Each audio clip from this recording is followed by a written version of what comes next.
इसको ऑन कर दें।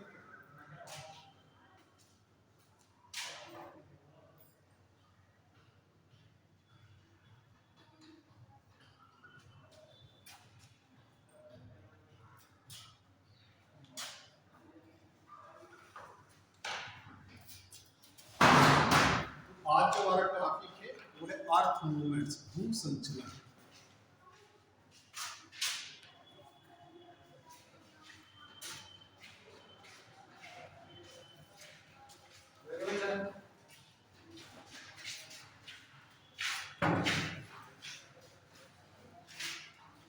अर्थ मूवमेंट्स, भू संचलन।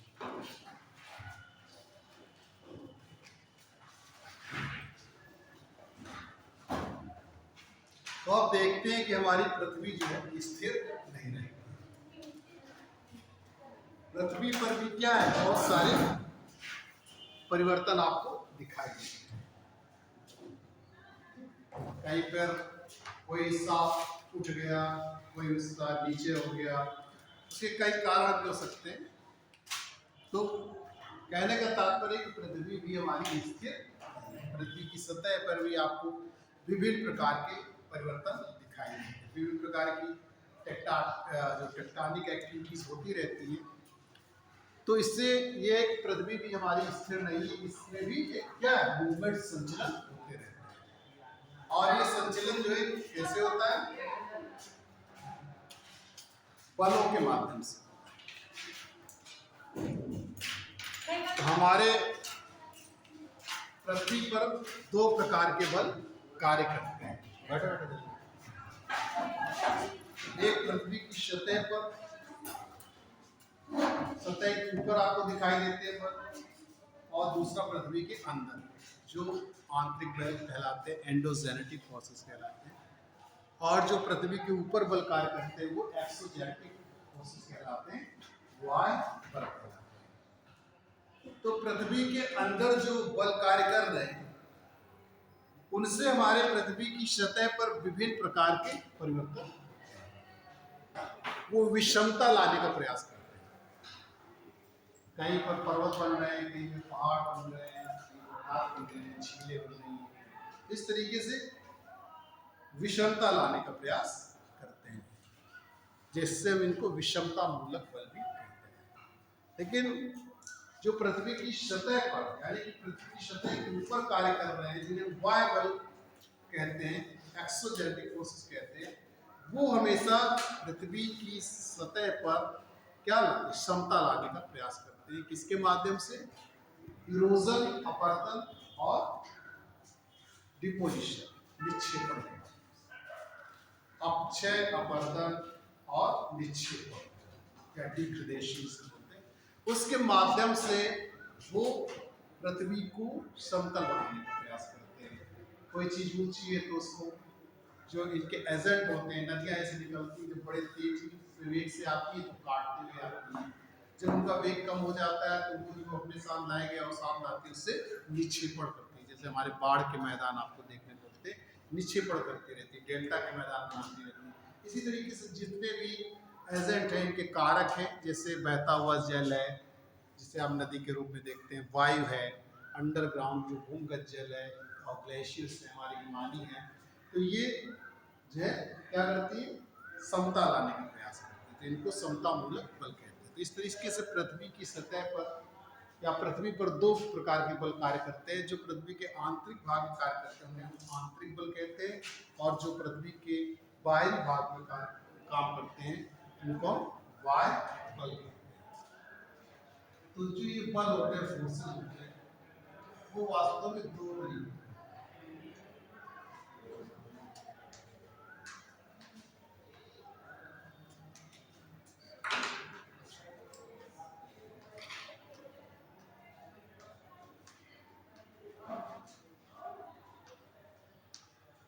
आंतरिक और बाहरी।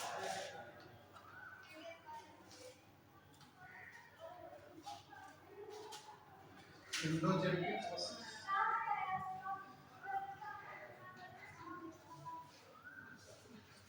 और दूसरा एक्सोजेनेटिक।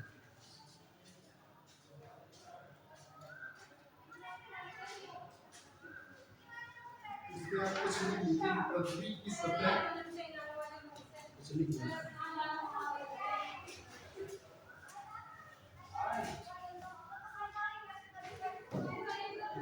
भूपटल पर पाई जाने वाली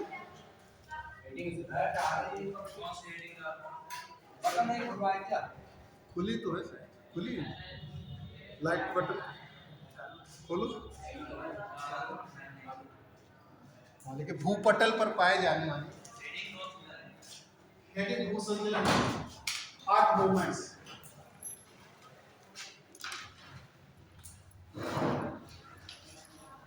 भूपटल पर पाई जाने वाली स्थलाकृतियां, भूपटल पर पाई जाने वाली स्थलाकृतियां ब्रैकेट में लिखिए पर्वत, पहाड़, पठार, मैदान इत्यादि। भूपटल पर पाई जाने वाली स्थलाकृतियां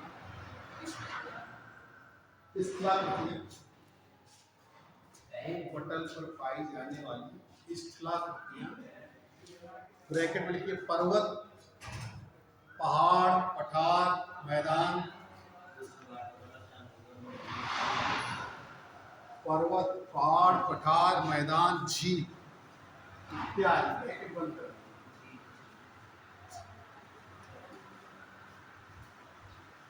कभी स्थिर नहीं रहते हैं, जैसा कि अभी हमने आपको बताया था, कभी स्थिर नहीं रहते हैं।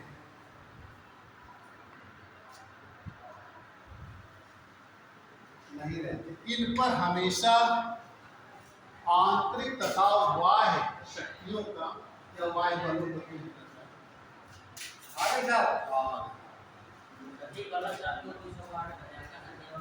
इन पर हमेशा आंतरिक व बाह्य शक्तियों का, शक्ति बल जो है, शक्तियों का प्रभाव पड़ता है, का प्रभाव पड़ता है।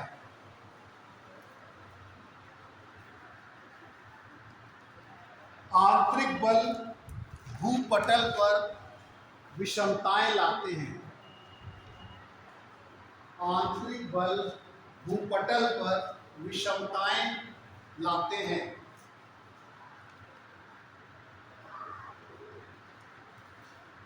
जबकि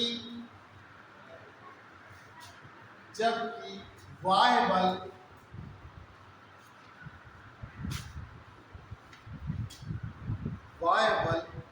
इन विषमताओं को दूर करने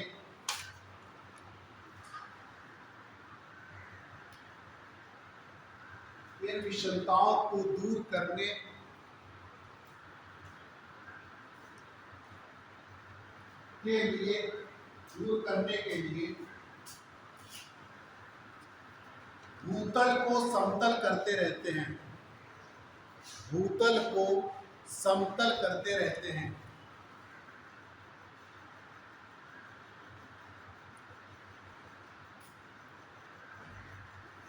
भूपटल पर होने वाली विषमताओं की यह संपूर्ण प्रक्रिया, भूपटल पर होने वाली विषमताओं की यह संपूर्ण प्रक्रिया भू संचलन कहलाती है।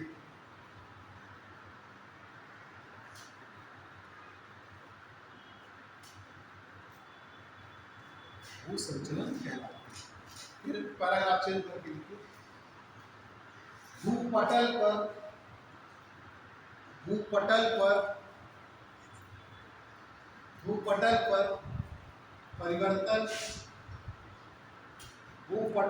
परिवर्तन लाने वाले बलों का आगमन।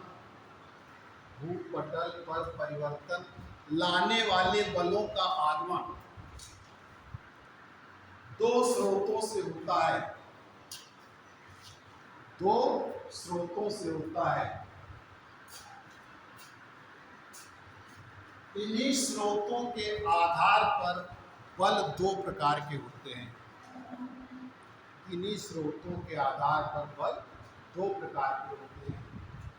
कैपिटल लेकर के लिख लीजिए, आंतरिक बल और दूसरा बाह्य बल।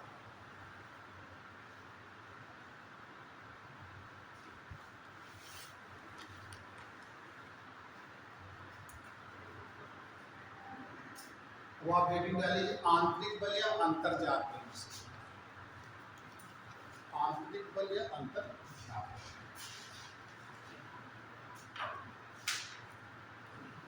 अब अंतर्जात बल कौन से, जो पृथ्वी के अंदर कार्य करते हैं, वो अंतर्जात बल कहलाते हैं। इसलिए इसमें कहा गया कि पृथ्वी पर जो बल परिवर्तन लाते हैं उनका आगमन कहाँ से होता है, दो स्रोतों से होता है। एक तो पृथ्वी के अंदर से जो आंतरिक बल कहलाते हैं, और पृथ्वी के ऊपर जो उनके कारक के रूप में कार्य करते हैं, जैसे वो बहता हुआ जल है, वायु है, ये सब पृथ्वी की सतह पर कार्य करते हैं।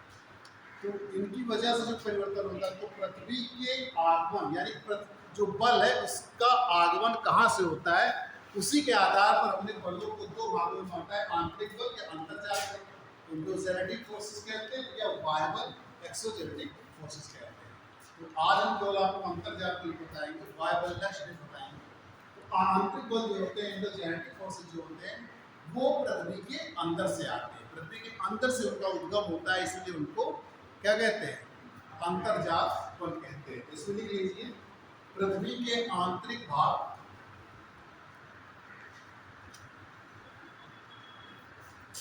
पृथ्वी के आंतरिक भाग से उठने वाले बल को अंतर्जात बल,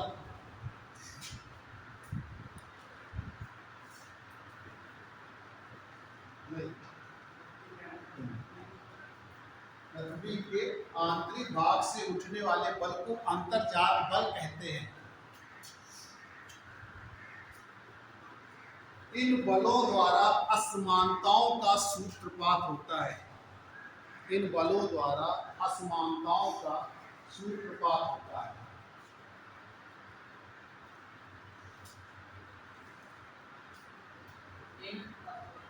इन बलों द्वारा भूतल पर असमानताओं का सूत्रपात होता है, यानी कि इनसे असमानताएं उत्पन्न होती हैं, असमानताओं का सूत्रपात होता है।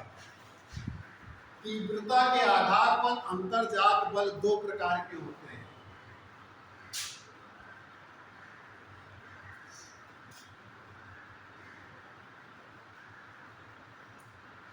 तीव्रता के आधार पर अंतर्जात बल दो प्रकार, एक पटल विरूपणी जिसे को डायस्ट्रोफिक कहते हैं, और दूसरा प्रवृत्ति बल ओजेनेटिक।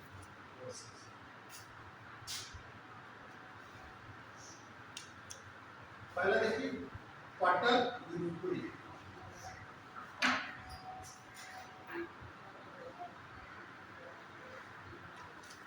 पटल विरूपणी जिसे हम लोग डायस्ट्रोफिक फोर्स कहते हैं।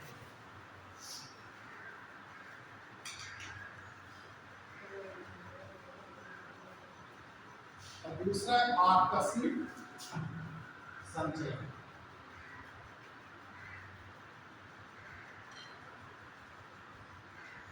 सडन फोर्स या सडन मूवमेंट।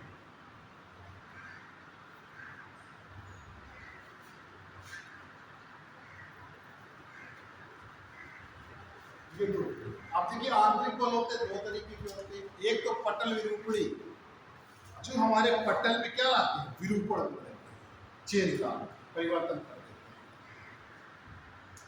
अब ये परिवर्तन तो हजारों वर्षों में मतलब इतना धीरे धीरे होता है, क्योंकि हमने तीव्रता के आधार पर बांटा है।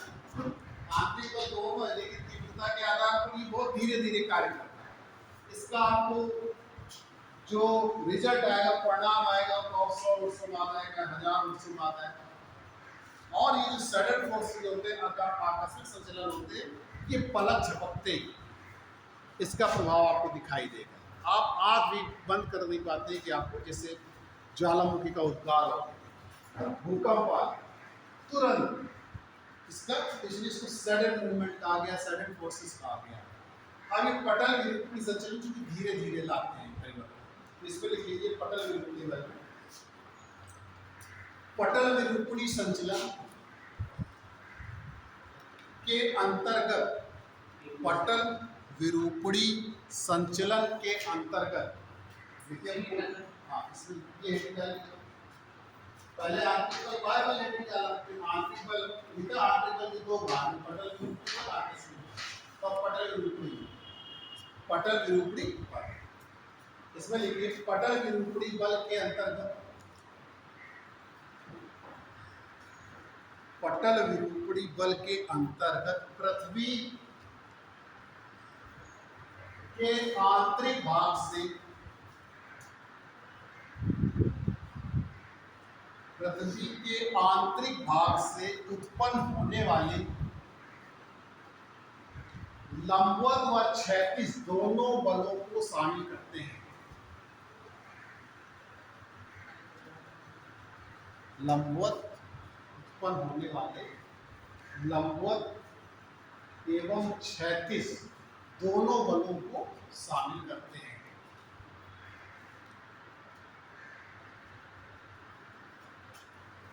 पटल विरूपणी बल मंद गति से कार्य करते हैं। पटल विरूपणी बल मंद गति से कार्य करते हैं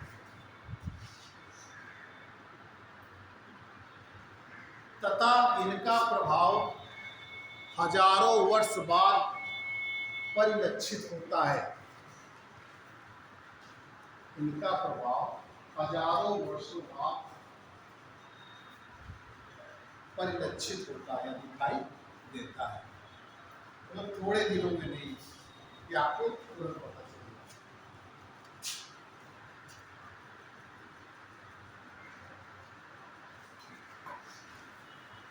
तथा बृहदाकार यानी बृहद आकार के, तथा बृहद आकार के स्थलों का निर्माण होता है। बृहद आकार के स्थलों का निर्माण होता है।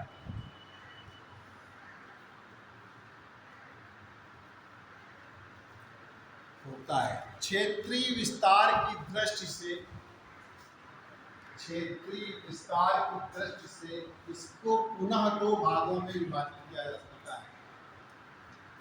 इसको पुनः दो भागों में विभाजित किया जा सकता है। एक महादेशीय संतुलन,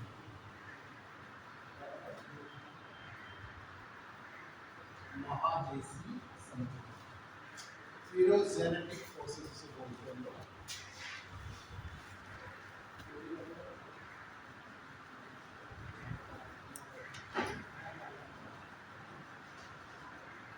और दूसरा है आपका पर्वतीय,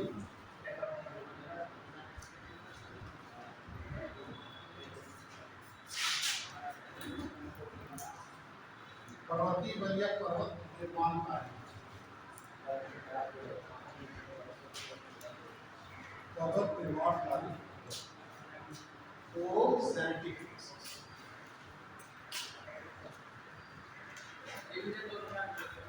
हाँ, लिखिए बता रहे हैं महादेशीय संचलन और पर्वत निर्माणकारी बल, ये क्षेत्र के हिसाब से। अब इसमें लिख लीजिए आप महादेशीय संचलन।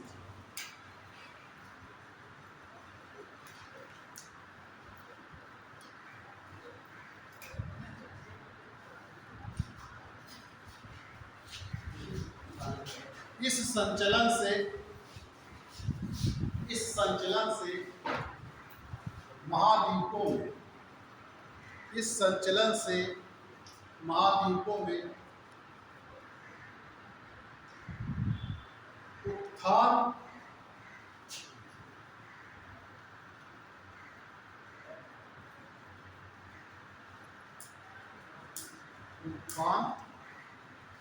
तथा अवनमन, उत्थान तथा अवनमन एवं निर्गमन तथा निमज्जन, ऐसे निर्गमन तथा निमज्जन,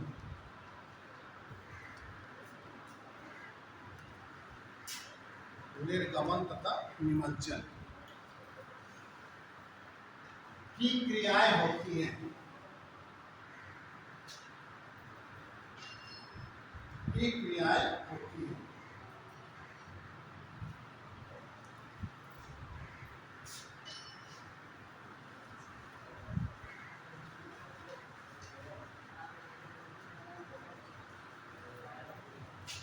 इसमें दिशा के आधार पर इन्हें पुनः दो भागों में विभाजित किया जा सकता है।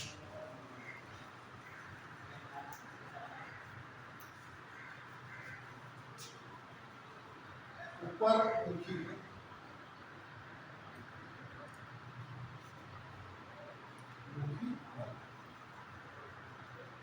इसको अपवर्ड मूवमेंट है और दूसरे को डाउनवर्ड मूवमेंट।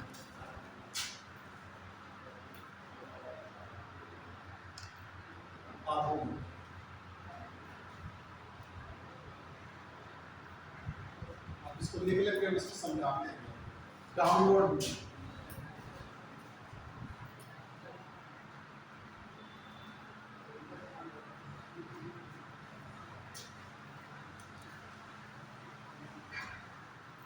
तो आपने लिखा दिशा के आधार पर ये बल पुनः दो प्रकार के हो जाते हैं। नंबर एक ऊपरमुखी बल और दूसरा अधोमुखी बल।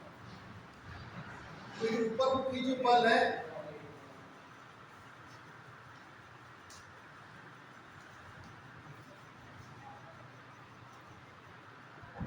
वो दो तरीके से, एक उत्थान कहलाता है हमारा जो अपलिफ्टमेंट, और दूसरा निर्गमन इमर्जेंस कहलाता है। ये आप चार्ट बना लीजिए, निर्गमन इमरजेंसी से।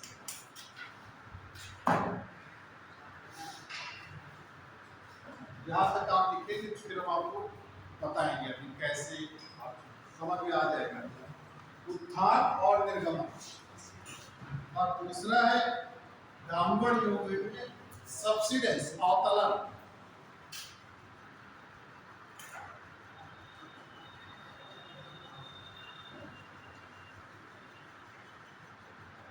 और सबमर्जेंस, सबमर्जेंस निमज्जन।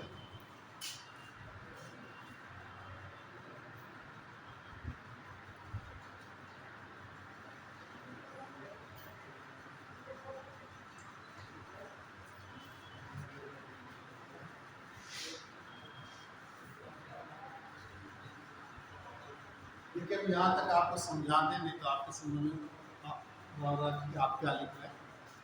तो वास्तव में देखिए पृथ्वी की सतह पर विभिन्न प्रकार की आप किस तरह का क्या देखते हैं, जैसे पर्वत है, पहाड़ है, पहाड़, मैदान है, झीलें हैं। तो आपके दिमाग में आता होगा कि आखिरकार ये विषमताएं कैसे पाई जाती हैं, क्यों पर्वत बन गया, क्यों पहाड़ बन गया, क्यों पठार बन गया, क्यों मैदान। यही क्या है, विषमताएं। अभी अपने आप को बनने क्या है, इनके लिए कोई ना कोई कारक या कोई ना कोई बल उत्तरदायी है। कोई जरूरी नहीं, आप देखिए पहाड़ कभी कभी जो होते हैं उनका अपक्षय होते हैं, आपर्दन होते हैं, कट कट कर वो पठारों का रूप ले लेते हैं, मैदानों का रूप ले लेते हैं। तो इस तरीके से उनमें भी परिवर्तन होता है, यानी कि पृथ्वी पर जो भी स्थलाकृतियां पाई जाती वो क्या स्थिर नहीं, और इनमें परिवर्तन होता रहता है। ये परिवर्तन किसके द्वारा होता है, बलों के द्वारा होता है। एक तो पृथ्वी की सतह के नीचे जो बल पाए जाते हैं, पृथ्वी की सतह के नीचे यानी जहाँ से उत्पन्न होते हैं उनको आंतरिक बल कहते हैं, और दूसरे को बाह्य बल कहते हैं। यही पृथ्वी पर क्या करते हैं, परिवर्तन लाते हैं, विषमताएं उत्पन्न करते हैं, जिसके कारण पृथ्वी स्थिर नहीं रहती। और पृथ्वी में ये जो परिवर्तन होता है वही क्या कहलाता है, हमारा भू संचलन। अब ये भू संचलन यानी क्या, मूवमेंट्स किसके द्वारा होता है, बलों के द्वारा होता है। ये बल दो प्रकार के होते हैं, एक आंतरिक बल जो पृथ्वी की सतह के नीचे कार्य कर रहे हैं, हमको दिखाई नहीं दे रहे, एक्सोजेनिक फोर्सेस, बाह्य बल जो हमको दिखाई पड़ रहे हैं, और वो पृथ्वी पे जितनी भी तरीके की विषमताएं पाई जाती है उनको क्या करते हैं, समतल करने का प्रयास करते हैं। अब ये आंतरिक बल है पृथ्वी के अंदर, ये दो तरीके के होते हैं, उनकी तीव्रता के आधार पर। कुछ बल तो होते हैं कि धीरे धीरे कार्य करते रहते हैं और उनका परिणाम हमको हजारों वर्षों में देखने को मिलता है। जैसे पर्वत एक दिन में नहीं बन जाता, पहाड़ एक दिन में नहीं बन जाता, ठीक। मैदान, जिस आप मैदान में रह रहे हैं, मैदानी भाग में देख रहे हैं, उसको बनने में बहुत समय लगा, हजारों वर्षों समय उसको लगा। तो इस तरीके से ये बल धीरे धीरे काम करते हैं, तो उनको पटल युगपुड़ी बल कहते हैं, डायस्ट्रोफिक फोर्सेस कहते हैं, जो हमारे पटल में जिसमें हम रह रहे हैं वो भी धीरे धीरे परिवर्तन लाते हैं। दूसरे टाइप के बल होते हैं जो सडन फोर्सेस होते हैं, अचानक परिवर्तन लाते हैं। सब कुछ अभी आपको ठीक ठाक दिख रहा है, लेकिन भूकंप आ गया तो सब वहां का रूप क्या एकदम बदल गया। इसके बाद ज्वालामुखी का उद्गार हो गया तो वहां का रूप बदल गया। वो क्या सडन, अचानक तुरंत हो जाएगा, आपको सोचने का मौका ही नहीं मिलेगा, आप पलक झपकते हुए अपना असर। तो वो आकस्मिक संचलन को हम बाद में पढ़ेंगे। अब आप देखिए पटल विरूपणी। अभी जो पटल विरूपणी बल है तो वो दो तरीके के, एक महादेशीय संचलन यानी जो कॉन्टिनेंट जो हमारे महाद्वीप स्थल उसमें परिवर्तन लाते, और दूसरे पर्वत निर्माण का है। इसका मतलब जो पटल विरूपणी बल है जो हमारे नीचे पर कार्य कर रहे हैं पृथ्वी को, वो दो तरीके से कार्य कर रहे हैं। एक तो लंबवत कार्य कर रहे हैं और क्षैतिज कार्य। पृथ्वी पर के अंदर जो बल कार्य कर रहे हैं दो तरीके से कार्य कर रहे हैं, एक लंबवत और एक क्षैतिज। जो लंबवत बल कार्य कर रहे हैं उनको पटल विरूपणी कहते हैं, और जो क्षैतिज बल कार्य कर रहे हैं तो इसको महादेशीय संचलन कार्य कह रहे हैं, जो लंबवत कार्य कर रहे हैं। और जो पर्वत निर्माण कार्य बल है उनको हम क्षैतिज, यानी कि जो क्षैतिज बलों के द्वारा पर्वतों का निर्माण होता है तो उनको पर्वत निर्माण कार्य बल कहते हैं। तो हम इसको आपने लिखा कि बलों की दिशा के आधार पर इसको पुनः दो भागों में विभाजित किया जा सकता है, एक लंबवत बल कार्य करते हैं ठीक, और एक क्षैतिज बल कार्य करते हैं। लंबवत बल कार्य करते हैं उनको महादेशीय संचलन कहते हैं, जो क्षैतिज बल कार्य करते हैं उनको पर्वत निर्माणकारी बल कहते हैं। वास्तव में क्या है कि क्षैतिज बलों से पर्वतों का निर्माण होता है, तो उसी के आधार पर इसको पर्वत निर्माणकारी बल कहते हैं। महादेशीय संचलन लंबवत बलों से हमारे जो स्थल है, बड़े बड़े लैंड मास से, कॉन्टिनेंट से, महाद्वीप, तो उनमें परिवर्तन होता है, इसलिए इसको महादेशीय संचलन कहते हैं। आगे देखिए दिशा के आधार पर ये भी दो तरीके के कार्य करते हैं। ऊपरमुखी बल यानी कि जो बल ऊपर की ओर कार्य करता है उसको हम लोग ऊपरमुखी बल कहते हैं, जो नीचे की तरफ नीचे की दिशा में कार्य करता है उसको डाउनवर्ड मूवमेंट कहते हैं। अब देखिए जो हमारा स्थल है वो दो तरीके का है, एक जो स्थल है दिख रहा है आपको, एक हमारा तटीय भाग जो महासागरों से लगा।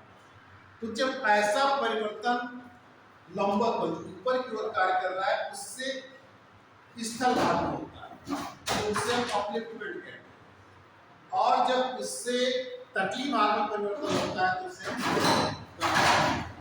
इस वर्ड में क्या बात है अधोमुखी बल डाउनवर्ड मूवमेंट, इसमें भी दो तरीके से कार्य करता है।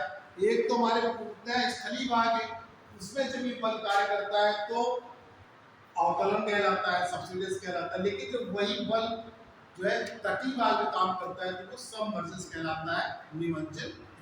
अब आप देखिए कैसे ये बल कार्य करते हैं। महादेशीय संचलन आप किसी को एग्जांपल मान लीजिए कि बहुत बड़ा विस्तृत क्षेत्र है ये, अब इसका जो बीच वाला भाग यानी कि तटीय भाग नहीं है, अब बीच वाले भाग में काफी क्षेत्र, बड़ा सा क्षेत्र अपने आसपास क्षेत्र से ऊपर हो जाए।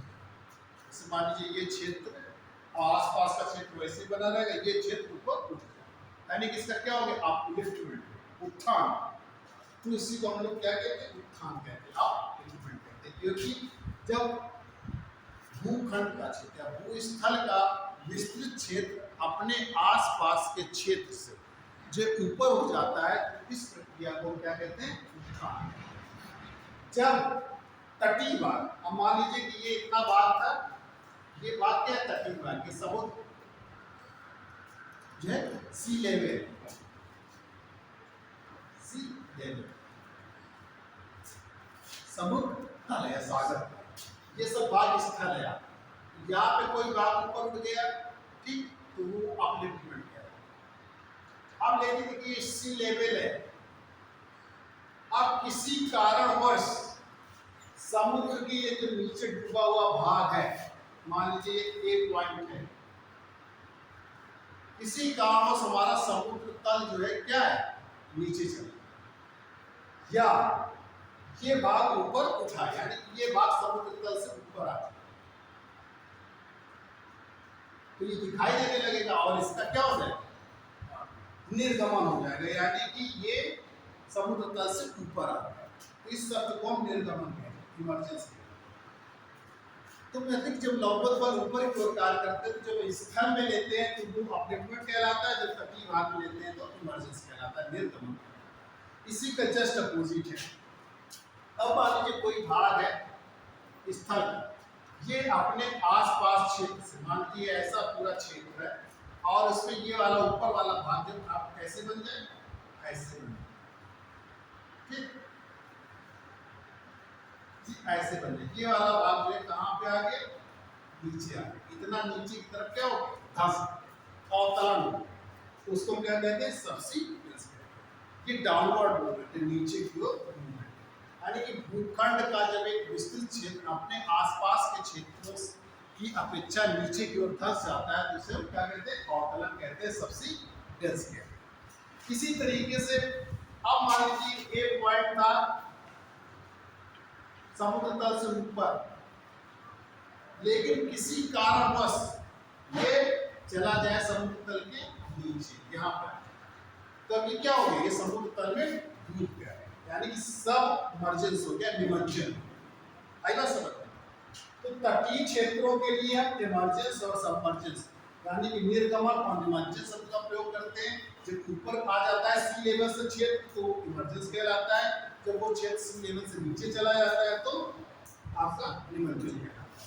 जब उसी चीज को हम स्थल पर लेते हैं तो जब ऊपर की ओर आ जाता है तो अपलिफ्टमेंट कहलाता है, और जब तटीय क्षेत्र ऊपर की ओर आ जाता है तो उसे इमर्जेंस। इस तरीके से हमारे पृथ्वी के अंदर जो बाल कार्य कर रहे हैं उनसे अपलिफ्टमेंट, उत्थान और अवतरण होता है। तो आप आगे इसके लिए उत्थान वाले में दो प्रकार के बल होते हैं, मैंने आपको बताया, एक ऊपरमुखी बल और एक अधोमुखी बल। आप ऊपरमुखी में लिख लीजिए उत्थान,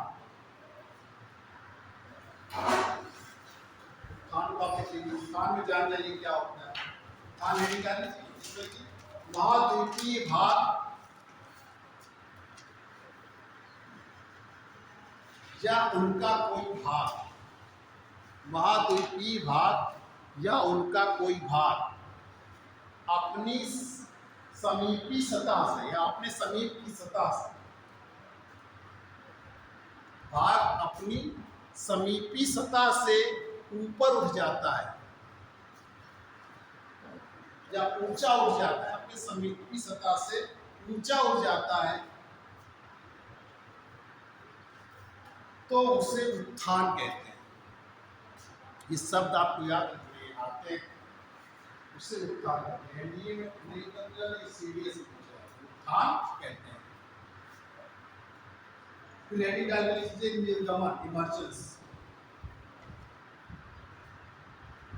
इसको लिख लीजिए महाद्वीप का तटीय भाग ऊंचा हो जाता है तो उसे उत्थान कहते हैं, अपलिफ्टमेंट, उसे उत्थान।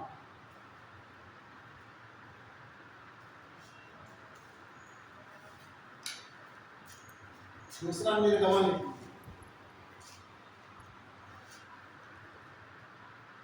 महाद्वीप का तटीय भाग, तटीय भाग सागर तल से, तटीय भाग सागर तल से, ब्रैकेट लिख लीजिए, जो पहले जलमग्न था,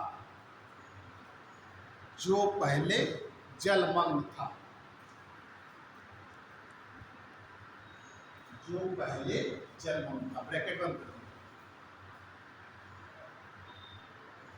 ऊपर उठ जाता है, ऊपर उठ जाता है तो उसे निर्गमन कहते हैं, तो उसे निर्गमन कहते हैं।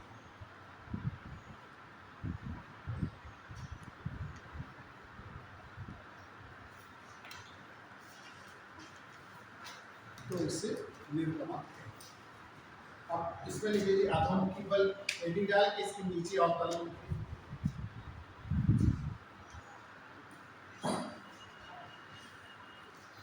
अधोमुखी हेडिंग डाल लीजिए, उसके नीचे लिखिए अवतरण। सब्सिडियरीज।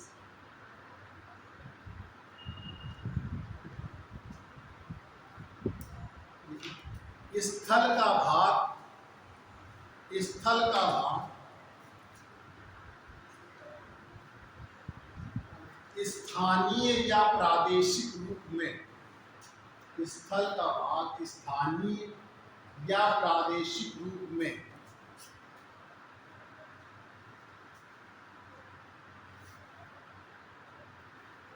अपनी समीपी सतह से, अपनी समीपी सतह से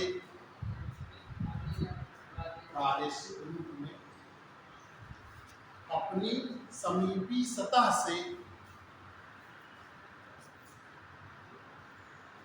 नीचे धंस जाता है, नीचे धंस जाता है, तो इसे अवतलन कहते हैं।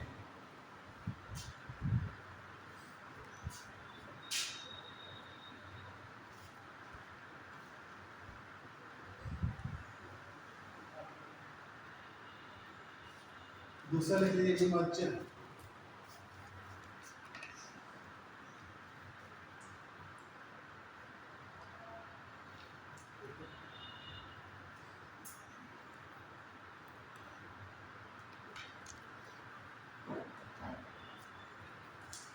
महाद्वीप का तटीय भाग,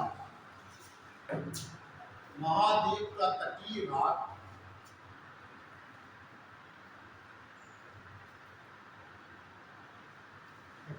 सागर तल से नीचे चला जाता है तथा जलमग्न हो जाता है।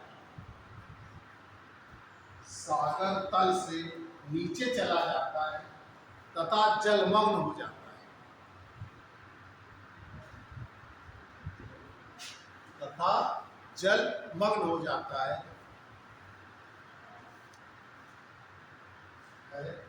तो इस क्रिया को निमज्जन कहते हैं।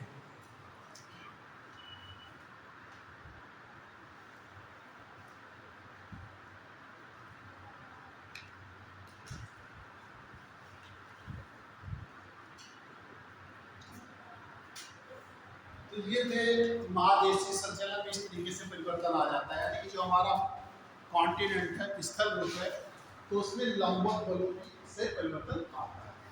लंबवत जो बल होते हैं दो तरीके से कार्य करते हैं, एक ऊपर की तरफ, एक नीचे की तरफ। और जब ऊपर की तरफ कार्य करते हैं तब भी इसके दो रूप हो जाते हैं। जब ये स्थल भाग में यानी कि स्थल के मध्य भाग में कार्य करता है तो उससे उत्थान होता है। ठीक, जैसे ये पूरी स्थल भाग है, इसका ये हिस्सा ऊपर उठाएगा तो ये अपने समीपी सतह से ऊपर हो गया, स्थानीय या प्रादेशिक। तो इसे हम क्या कहते हैं? उत्थान कहते हैं, अपलिफ्टमेंट कहते हैं।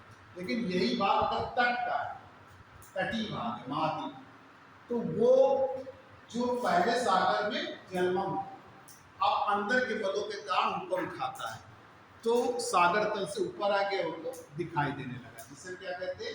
निर्गमन कहते हैं, यानी कि वो पुनः सागर से बाहर आ गए। तो इसको क्या कहते हैं? इमर्जेंस। जब यही बल नीचे की ओर कार्य करते हैं, मान लीजिए ये बल है, अब इसमें अचानक क्या हो जाए? गड्ढा हो जाए, यानी कि ये बीच वाला भाग अपने समीपी सतह से नीचे की ओर धंस गया, तो इसे अवतलन कहते हैं, सबसे। लेकिन यही क्रिया तटीय भाग में होगी तो वो क्या होगा? महाद्वीप का तटीय भाग जो पहले सागर तल से ऊपर था वो नीचे चला गया, सागर में जलमग्न हो गया। ठीक, यानी कि डूब गया। तो इसे क्या कहते हैं? सबमर्जेंस, यानी फिर से वो मर्ज हो गया, जल में क्या हो गया? मर्ज हो गया, आपको दिखाई नहीं देता, तो वो हमारा हो गया आपका क्या? निमज्जन। अब देखिए पर्वत निर्माण।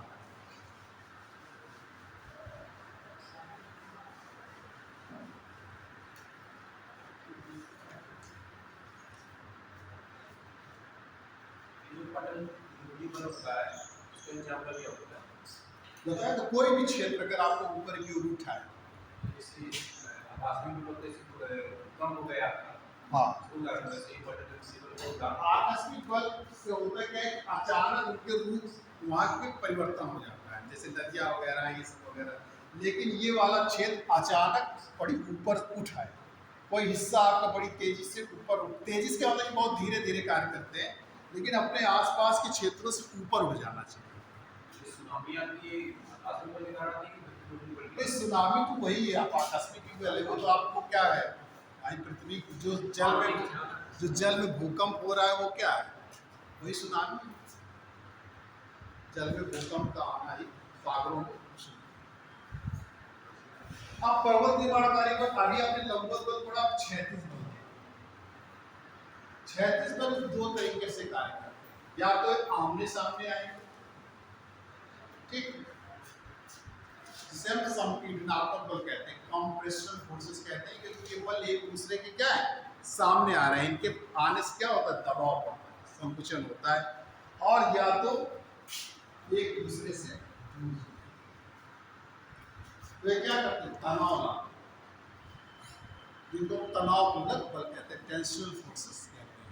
अब ये बल जो एक दूसरे से दूर जाएंगे तो उनसे कई चीजें होती हैं, या तो आपकी दरारें बनती, चट्टान बनती, दरारें बनती और फॉल्ट बनती।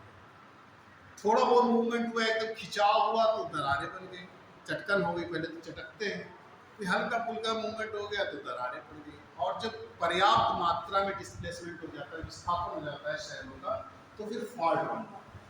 तो इनसे हमारे क्या बनते हैं, फॉल्ट बनते हैं, इनसे हमारे फॉल्ट बनेंगे, लफ्स बनते हैं, और आपके दरारें हैं, चटकने हैं।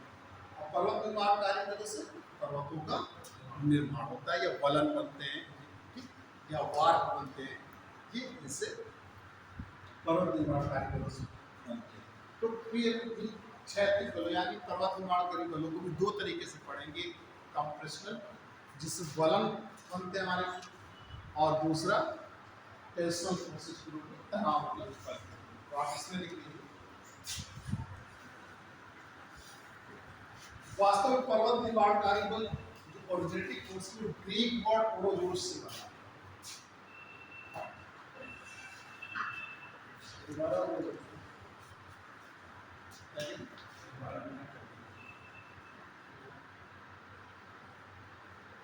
ओरोस और जेनेसिस से बना। ओरोस और जेनेसिस, ओरोस में सोचा पर्वत और जेनेसिस में सोचा, यानी कि जो बल पर्वत के निर्माण में जो है मुख्य भूमिका निभाते हैं वो पर्वत निर्माणकारी बल कहलाते हैं। तो आप इसमें लिख लीजिए, पर्वतन बल के अंतर्गत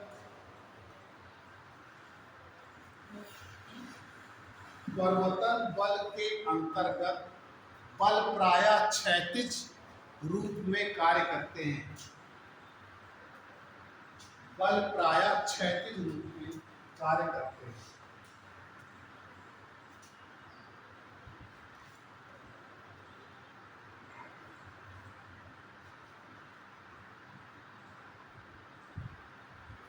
यह बल दो रूपों में कार्य करते हैं,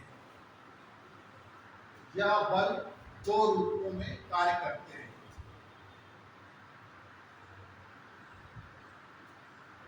जब बल आमने सामने कार्य करते हैं, जब बल आमने सामने कार्य करते हैं तो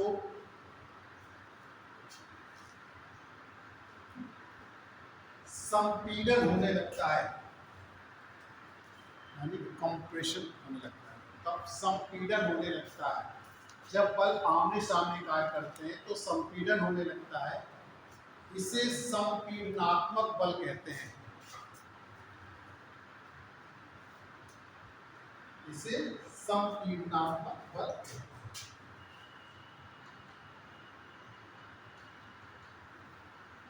कंप्रेशनल फोर्स,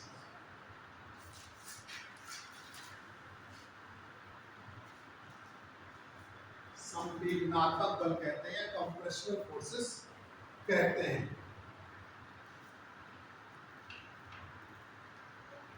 इससे धरातलीय चट्टानों में समबलन, इससे धरातलीय चट्टानों में समबलन तथा बलन पड़ जाते हैं, समबलन तथा बलन पड़ जाते हैं।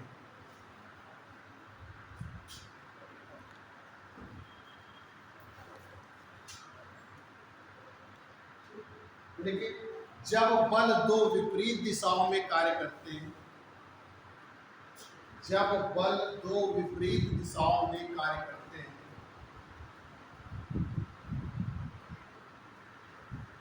तो उससे तनाव की स्थिति उत्पन्न हो जाती है। तो उससे तनाव की स्थिति उत्पन्न हो जाती है और इसे तनाव मूलक बल कहते हैं।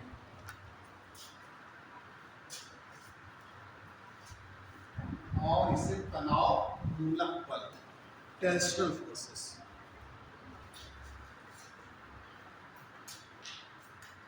कौन से बल कहलाते हैं? टेंशनल फोर्सेस, तनाव मूलक।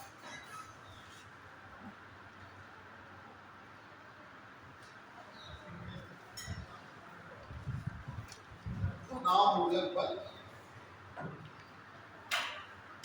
तनाव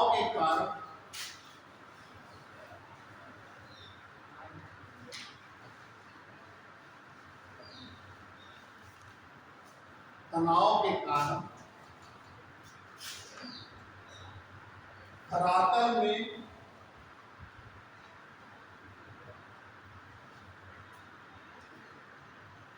भ्रंश, दरारें तथा चट्टानें पड़ जाती हैं। तनाव के कारण धरातल में भ्रंश, दरारें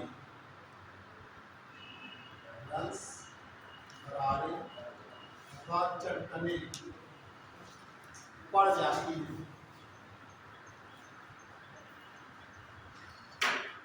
अब देखिए, बल दो तरीके के हो गए।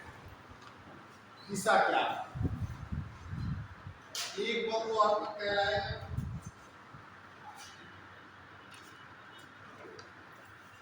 संपीड़नात्मक,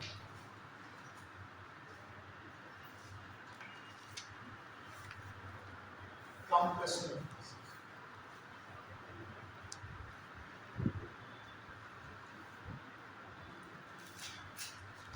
और दूसरा बल कहलाएगा तनाव मूलक।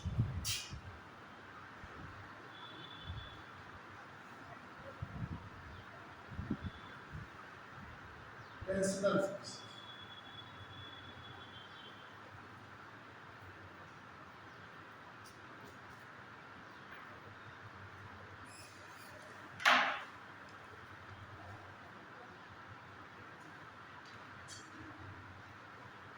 अब देखिए, इससे क्रिया होती है वो बलन और संबलन की, संबलन और बलन, वात एंड बलन हो गया। और इससे आप देख ही रहे क्या क्या पढ़ रहे हैं। क्रैक्स हो गया,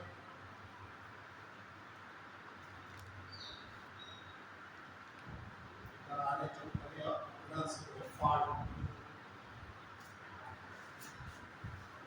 तो आप संपीड़नात्मक बल को देखिए कैसे वो संबलन और बलन की क्रिया लाते हैं। तो आप हेडिंग डालिए कि संपीड़नात्मक बल, उसमें माप करना।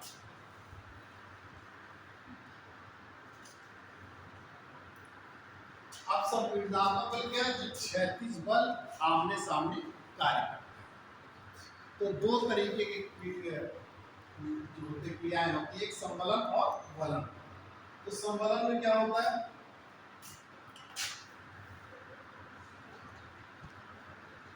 संबलन का वास्तव में प्रभाव विस्तृत क्षेत्र में होता है और जब बलन का प्रभाव होता है वो थोड़े क्षेत्र में होता है। तो आप संबलन डाल के देख लीजिए, फिर आपको समझाऊंगा। संबलन देखिए,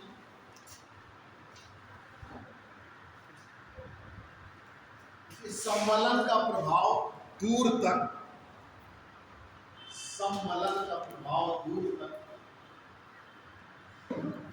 संबलन का प्रभाव दूर तक विस्तृत क्षेत्रों में होता है।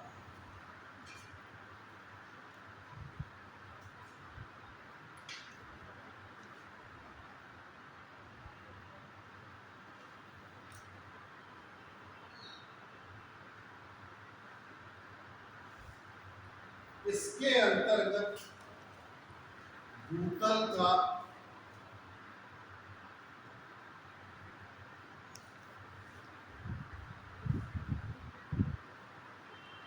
विस्तृत भाग या तो ऊपर उठ जाता है या नीचे धंस जाता है।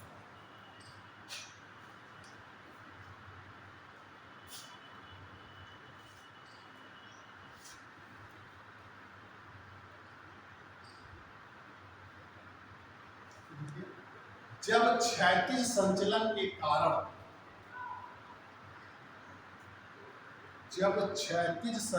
के कारण उत्पन्न संपीड़न या जब क्षैतिज संचलन से उत्पन्न संपीड़न के कारण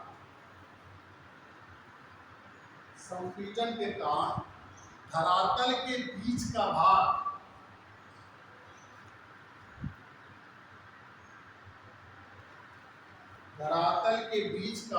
गुंबद के आकार में ऊपर उठ जाता है,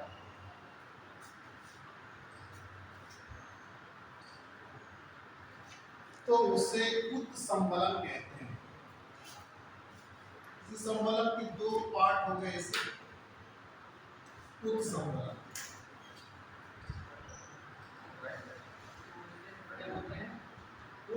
तो उसे उत्संबलन कहते हैं। ये देखिए उत्संबलन, अपवाद उत्संबलन।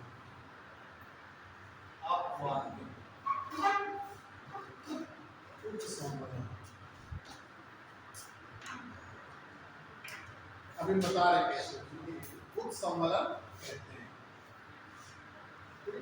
फिर लेकिन और जब धरातलीय भाग नीचे की ओर मुड़कर धंस जाता है, जब धरातलीय भाग नीचे की ओर मुड़कर धंस जाता है,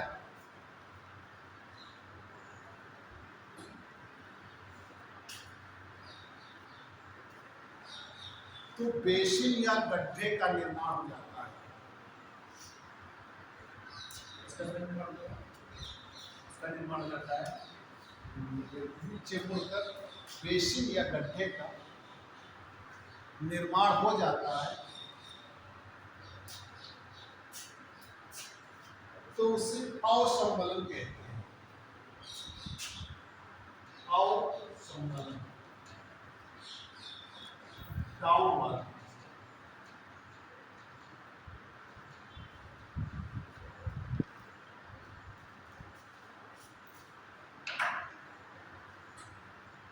अब आप इसको समझ लीजिए कैसे।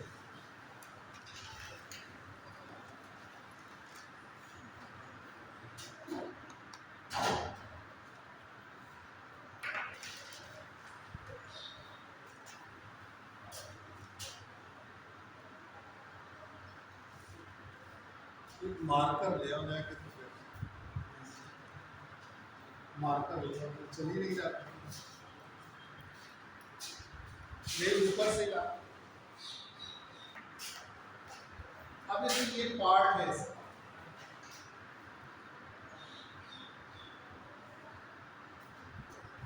अब इसमें दोनों तरफ से क्षैतिज बल कार्य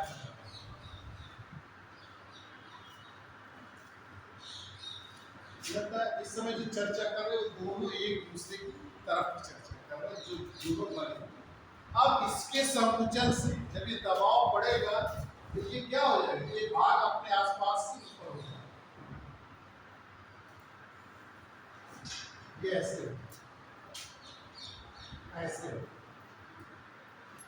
ये अपने आसपास क्षेत्र से क्या होगा, ऊपर। ये प्रक्रिया क्या कहलाती है, उत्संबलन, अपवाद। लेकिन ऐसी प्रक्रिया विस्तृत क्षेत्र में होनी चाहिए, बड़े क्षेत्र में।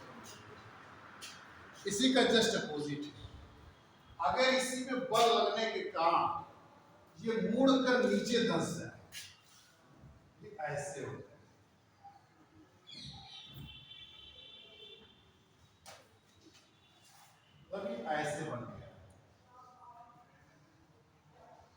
विस्तृत क्षेत्र, तो ये क्या कहलाएगा? डाउनवर्ड। आउट संबंध। अभी आप सोच रहे होंगे कि वहां पे भी हमने मूवमेंट की बात किया था, 10 की जो ऊपर उठ जाता है उसे हम उत्थान कहते हैं, नीचे 10 जाता है सबसिडेंस। लेकिन दोनों की प्रक्रिया में अंतर, वहां वर्टिकल फोर्सेस काम करते हैं, लंबवत बल कार्य करते हैं, और यहाँ पे क्षैतिज बल कार्य करते हैं। यहाँ पे उनके संकुचन के काम होता है। ठीक, तो इस वजह से ये उस संवलन और असंवलन इस तरीके से बनते हैं। अब इसी में एक हमने वलन बताया, बात वही है, फर्क इतना है कि वो विस्तृत क्षेत्र में कार्य करते हैं, ये थोड़ा से कम क्षेत्र में काम करते हैं, इसको वलन कहते हैं। अब वलन क्या है? वलन का मतलब कि जब पृथ्वी के अंतर्जात बल के कारण या पृथ्वी के आंतरिक बल से उत्पन्न क्षैतिज बलों के कारण जब कोई सेल, ठीक, जब किसी सेल में लहरनुमा जो है लहरनुमा आकृति बन जाती है, तो उसे हम वलन कहते हैं। अब जैसे किसी रास में लगा, ये तो बहुत विस्तृत क्षेत्र में हो गया। अच्छा, किसी सेल की बात है, अब किसी सेल में है, जैसे ऐसे इस सेल है, अब इसमें लहरनुमा, तो इसका कुछ भाग ऊपर उठ जाता है और कुछ भाग नीचे धंस जाता है। ऊपर उठे हुए भाग को एंटीक्लाइन कहते हैं, अपनत कहते हैं, नीचे धसे हुए भाग को सिंक्लाइन कहते हैं। इस पूरी प्रक्रिया को वलन ही कहते हैं, यानी कि पृथ्वी के अंतर्जात बल से उत्पन्न बलों के कारण या उत्पन्न संकुचित बलों के कारण या उत्पन्न संपीड़न बलों के कारण जब सेलों में लहरनुमा आकृति पड़ जाती है, तो उसे हम वलन कहते हैं। इसमें ऊपर उठे हुए भाग को एंटीक्लाइन अपनत कहते हैं और नीचे धसे हुए भाग को अभिनत कहते हैं। एंटीक्लाइन अपनत, ये आता है, पूछा जाता है हिसाब से, सेम अभिनत। तो डायग्राम भी बनाते रहेंगे आप, तो आपको ज्यादा समझ में। इसमें आगे लिख लीजिए वलन में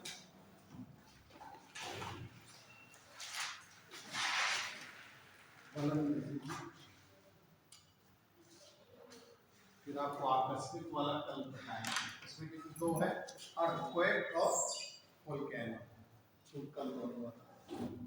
फिर अगली बार एक्सोथर्मिक प्रोसेस बताएंगे, तो 2-3 दिन उसमें लगेंगे, क्योंकि पूरी पृथ्वी पूरे जितना हो रहा है, तो ये सब केवल इन्हीं बलों से हो रहा है। जितना भी आप परिवर्तन, जितना भूगोल है, वो सब इन्हीं बलों से है। हाँ, इसमें लिख लीजिए, पृथ्वी के अंतर्जात बल द्वारा, पृथ्वी वलन हेडिंग डाल लीजिए, पृथ्वी के अंतर्जात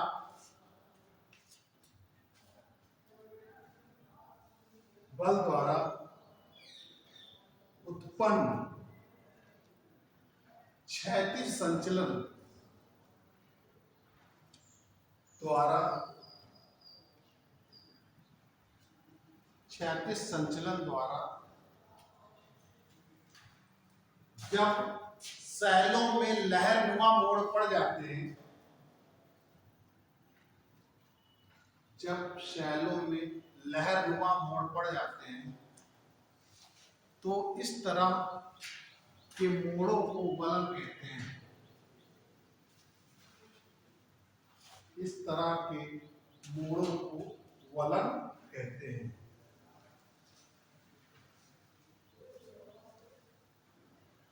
लिख लीजिए, वलन में कुछ भाग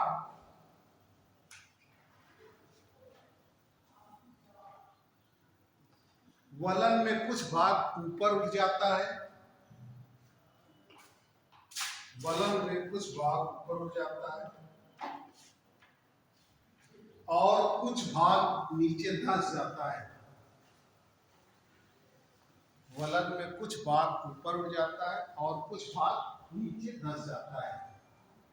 ऊपर उठे हुए भाग को अपनति, ऊपर उठे हुए भाग को अपनति एवं नीचे धसे हुए भाग को अभिनति, सिंक्लाइन कहते हैं।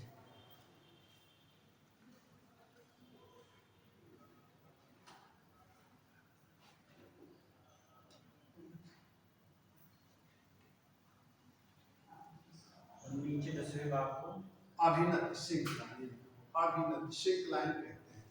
बना भी लीजिएगा उसे, अभिनति कहते हैं तो याद है।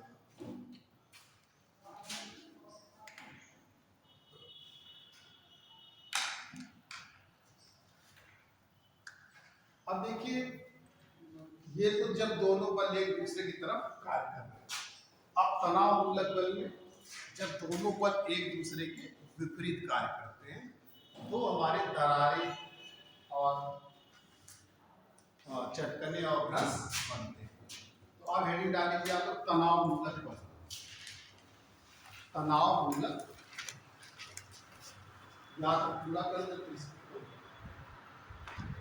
तनाव मूलक बल इसमें लिखिए, जब दो बल विपरीत दिशा में कार्य करते हैं, जब दो बल विपरीत दिशा में कार्य करते हैं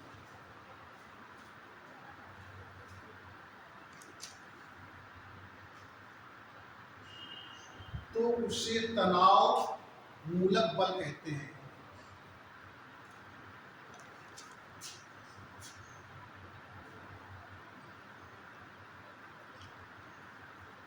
तनाव बल के कारण धरातल में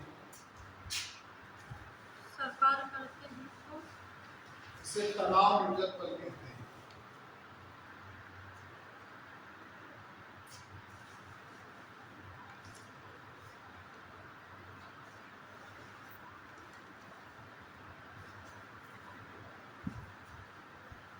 ठीक है, तनाव बल के कारण धरातल में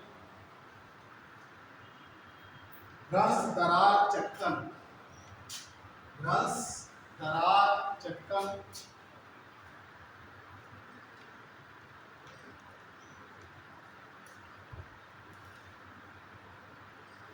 इत्यादि बन जाते हैं।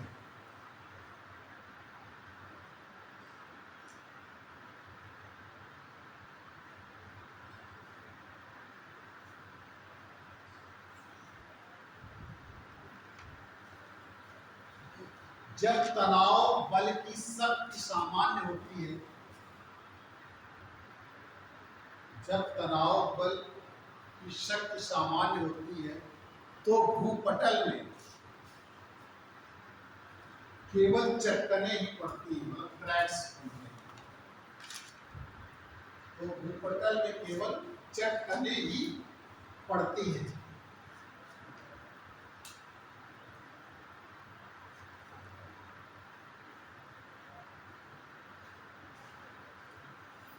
परंतु यदि शक्ति कुछ प्रबल होती है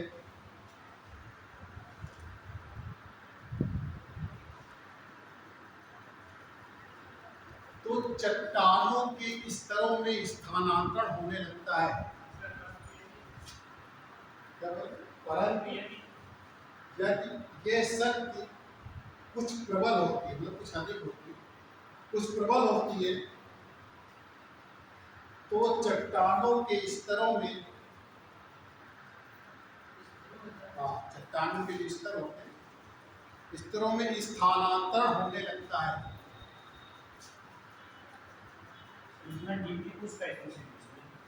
हाँ, सीरियस में आता है। हाँ, 1 2 3 करके पूछ लेते हैं, डीपली पूछते हैं। इसमें यूपीएससी जो आईएएस का वो ज़्यादा अंतर नहीं है। हाँ, ज़्यादा नहीं। हमने पेपर देखा था अभी, कल ही देखा, तो ज़्यादा अंतर हमको दिखा नहीं कि सीडीएस में और इसमें ज़्यादा अंतर है। यूपीएससी में उसी तरीके से रहता है, तो वो चीज़ें आपको क्लियर होनी चाहिए। अगर क्लियर है तो आसानी से कर लेंगे, ये कोई रटने की ज़रूरत नहीं है। एक बार अगर आपने फिगर बना लिया तो दिमाग में कैसे होता है तो आप अपनी भाषा में उसको जाने नहीं। हम तो निकाय दे रहे हैं कि आपको याद है, अगर केवल आपको समझना तो हमको समझा नहीं सकते। निकाय दे देते कि यूपीएससी में कहते रहते हैं कि लिखा दीजिए, वो चीज़ें आप देख नहीं सकते। हाँ, उससे ज़्यादा इसमें बस उतना ही लिखा है जितना आपको पढ़ना है। एक एक लाइन उसकी क्लियर है इसमें। सीडीएस में और एडी में क्वेश्चन से तो कोई चांस ही नहीं है पूछने का। क्वेश्चन से तो कोई चांस ही नहीं है पूछने का। नहीं, फंस जाते थोड़ा बहुत ट्यूशन वगैरह से, लेकिन डीपली आपको जानना पड़ेगा। ट्यूशन में क्या है कि आपको जैसे पढ़ चुके हैं कोई चीज़, तब आप पढ़ेंगे तब तो सही। जैसे आपने ज्योग्राफी पढ़ ली, इंटर तक पढ़ ली, 6 से लेकर इंटर तक की, तो आपको पढ़ना ही पड़ेगा जीएस में। फिर आप ट्यूशन पढ़ेंगे तो वो चीज़ें समझ में आ जाएंगी, और बाकी तो उसमें रटना रहता है। हाँ, एनसीईआरटी आप पढ़ लीजिए, उनमें सारी चीज़ें क्लियर हो जाएंगी। बहुत मतलब उसको 5-6 बार पढ़िए, कई बार पढ़िए, जितने बार पढ़िए उतने बार। फिर आपको देखिए तब सारी चीज़ें समझ में आएंगी, रटना नहीं पड़ेगा। कोई भी चीज़ अगर रट के याद करेंगे तो भूल जाएंगे, तो अगर समझ के याद करेंगे तो आसानी से याद हो जाएगा। ये सब लैंग्वेज हम बोल रहे हैं, हमारी लैंग्वेज है, तो आपको जैसे चित्र बना के बोलते जाते हैं तो उसी तरीके से आप लिखते जाते हैं। आप किताबों से हट के है तो बेस किताब ही, लेकिन ये हट के रहेगा, आम भाषा रहेगी, तो इसलिए हम लिखा देते हैं। बाकी केवल अगर आपको समझना भी तो हम केवल समझा भी सकते, इसमें समय कम लगेगा, लेकिन इसमें कि आप दोबारा कभी पलट के देख सकते हैं, बस फर्क इतना है। इसको लिख दीजिए, पाठ लिखना।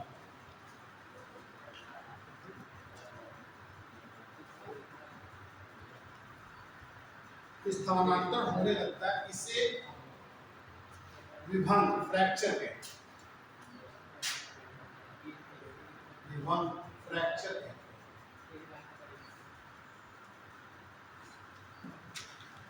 फ्रैक्चर कहते हैं।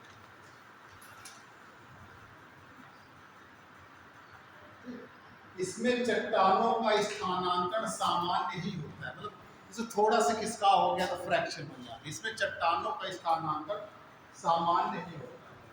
हमारा भी बेस एनसीईआरटी ही है, लेकिन डीपली है, बस पढ़ना।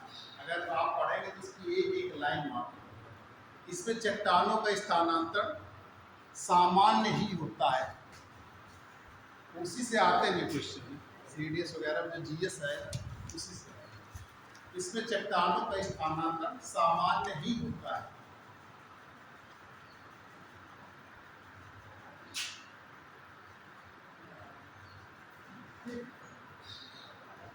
लेकिन यदि तनाव मूलक संचलन अधिक तीव्र है, यदि तनाव मूलक संचलन अधिक तीव्र है,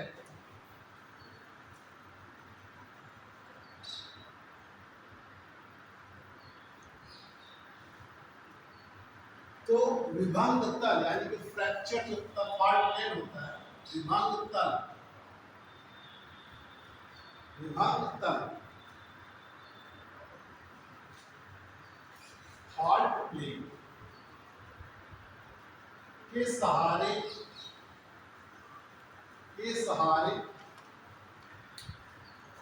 चट्टानों का स्थानांतरण बड़े पैमाने पर हो जाता है। चट्टानों का स्थानांतरण, इसमें आपको ये बताया जा रहा है कि जो क्रैक्स होते हैं, क्रैक्स हैं, दरारें हैं, फ्रैक्चर है, और जो हार्ड है उनमें क्या अंतर है, ये बात हम बता रहे हैं आपको, ये चीज स्पष्ट कर रहे हैं। विभंग तल के सहारे चट्टानों का स्थानांतरण बड़े पैमाने पर होता है, तो उसे भ्रंश कहते हैं।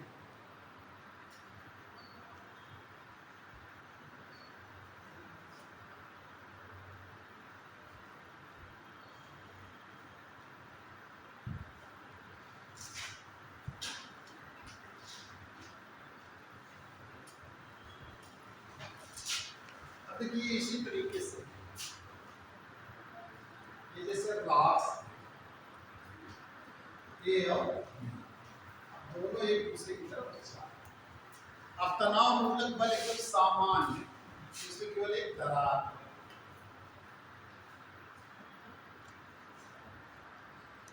एक हल्की सी दरार है, इसको हम चक्कर क्रैक्स चक्कर दिखाई नहीं दे रहे, चक्कर जैसे दिखाई दे रहे, क्रैक्स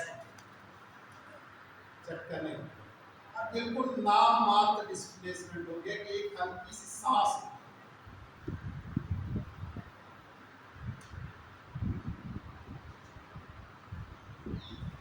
ये क्या हो गया, फ्रैक्चर हो गए, मतलब दरारें बन गई।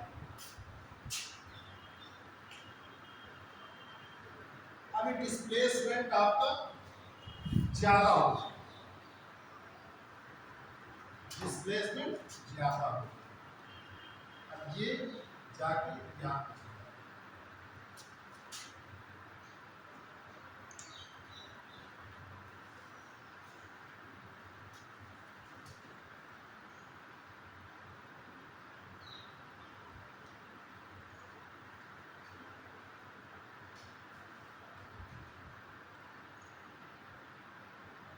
अब ये विभंग तल में फ्रैक्चर प्लेन है या फॉल्ट प्लेन है, इसी के सहारे जो है इनमें स्थानांतरण हो,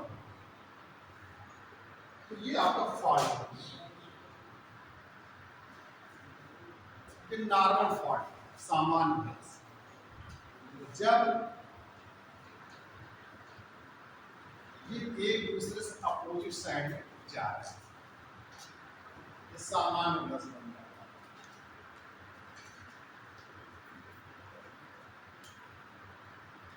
ये विपरीत दिशा में चले जाओ, आप चाहे इसको लिख लीजिए, इस तरह बना ले, इसी के नीचे चाहे लिख दो, सामान्य, यानी कि सैलों के जो दो खंड होते हैं वो विपरीत दिशा में चले जाए, एक इधर चला जाए और एक नॉर्मल तरफ से, और जब एक ही दिशा में आए तब उसे हम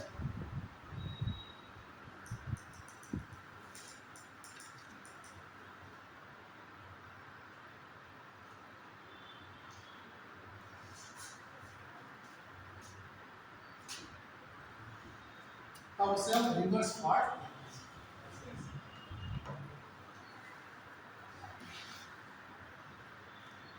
ये भी इधर आ गया, जो कि ये भी इधर, ये रिवर्स पार्ट है, रिवर्स पार्ट, इसको रिवर्स व्युत्क्रम रिवर्स।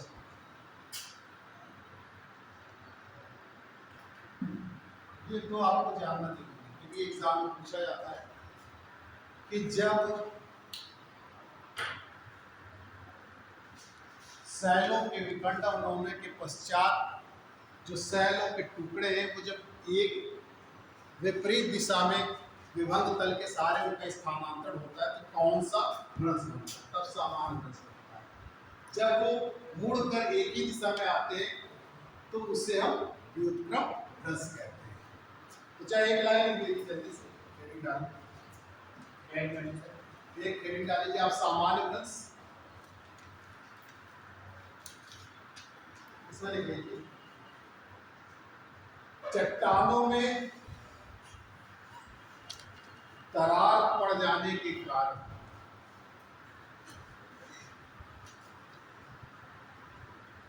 उनके दोनों खंड जब विपरीत दिशा में खिसक जाते हैं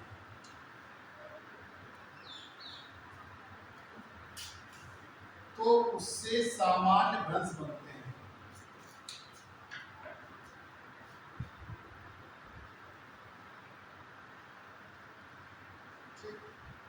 ये वाला आप चित्र बना दीजिए। दूसरा लिख लीजिए व्युत्क्रम भ्रंश।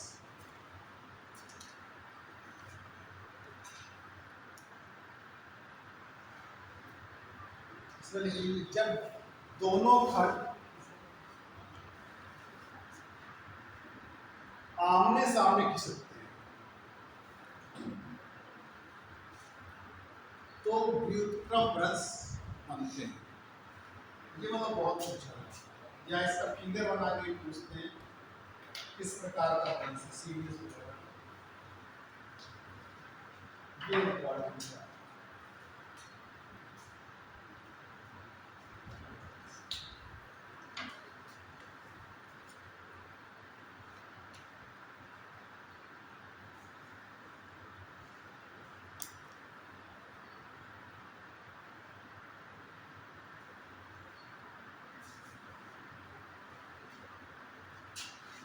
इस तरीके से ये आपके बल है, फिर इसमें आकस्मिक संचलन हम आपको कल बताएंगे। इसमें दो चीजें उठाएंगे आपसे, आर्क स्क्वायर और होल कैन, इसमें कुछ पूछना होगा।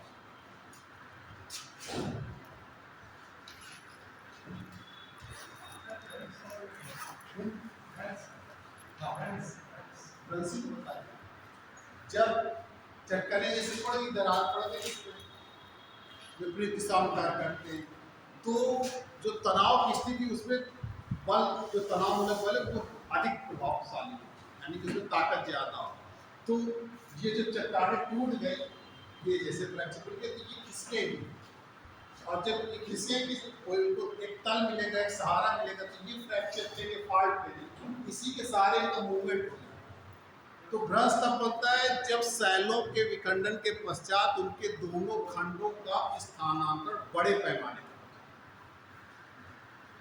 तो उसे हम भ्रंश कहते हैं। अब जब वो विपरीत दिशा में होगी तो वो सामान्य भ्रंश हो जाएगा और जब वो एक ही दिशा में तो रिवर्स फॉल्ट बहुत आता है ये पूछा जाता है ठीक है और कुछ पूछना बताइए कुछ